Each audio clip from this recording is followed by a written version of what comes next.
ल म चाहिँ यो एउटा सानो चराको लागि पेरुङ्गो बनाउन गइरहेको छु है। काम नलाग्ने भएर फालेको चाहिँ यो बाट चाहिँ यो सानो टुक्राहरू जोडेर अनि यो सानो निगालोको यो टुक्रा काठहरूबाट चाहिँ जोडेर मैले चाहिँ एउटा पेरुङ्गो बनाउन लागिरहेको छु।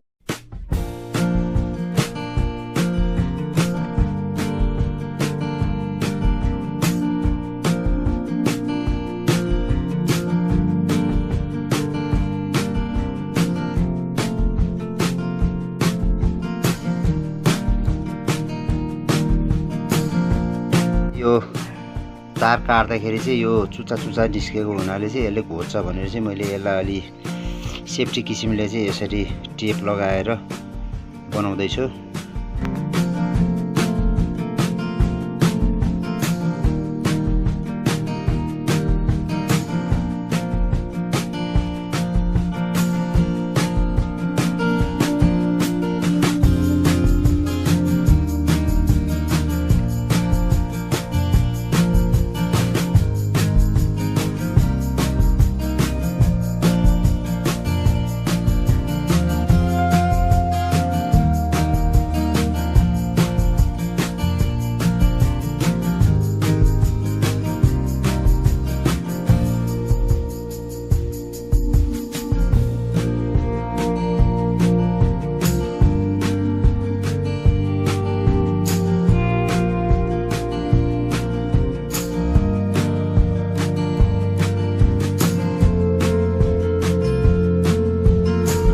लगभग यो चाहिँ अब अन्तिम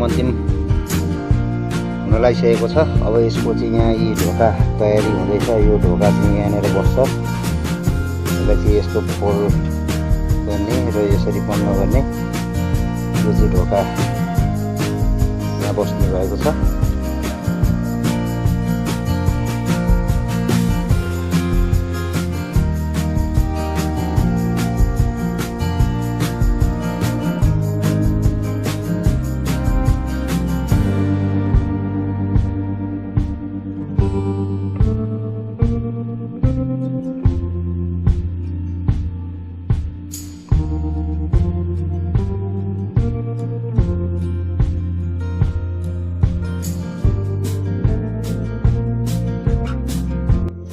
अहिले हाम्रो यो पिञ्जरा चाहिँ पूर्ण रूपमा तयार भइसकेको छ र यो किन र के को लागि हो भन्ने धेरथोर त यहाँहरूले थाहा पाइसक्नु भयो होला।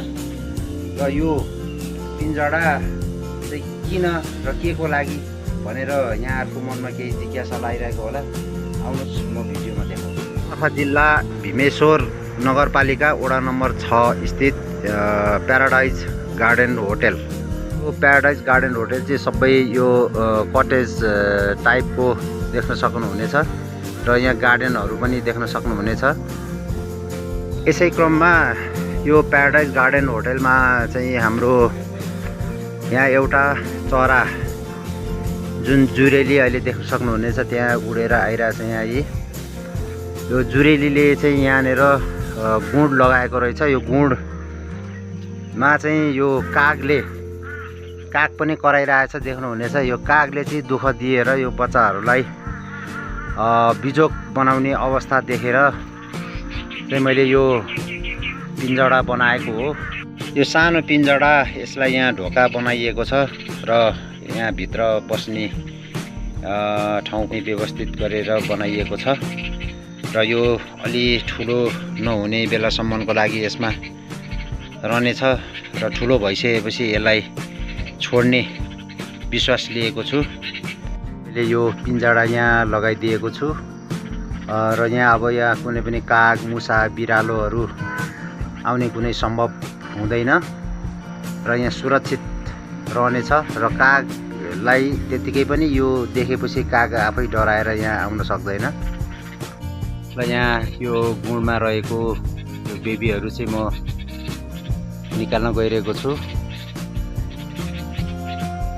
र म यो सबै लगेर चाहिँ त्यो पिञ्जरामा राख्न गइरहेको छु।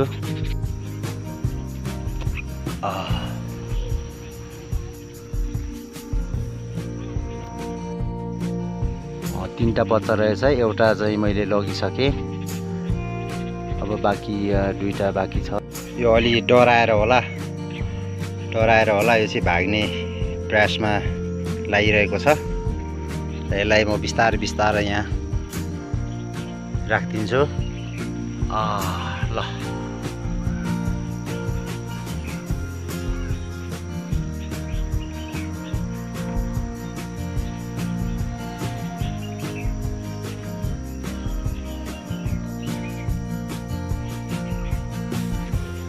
यो गुँडको नजिकै, किनभने उसको मम्मीलाई सजिलो हुन्छ कि कहाँ छ भनेर पत्ता लगाउनको लागि, त्यसैले मैले यो गुँड नजिकै राखिदिएको छु।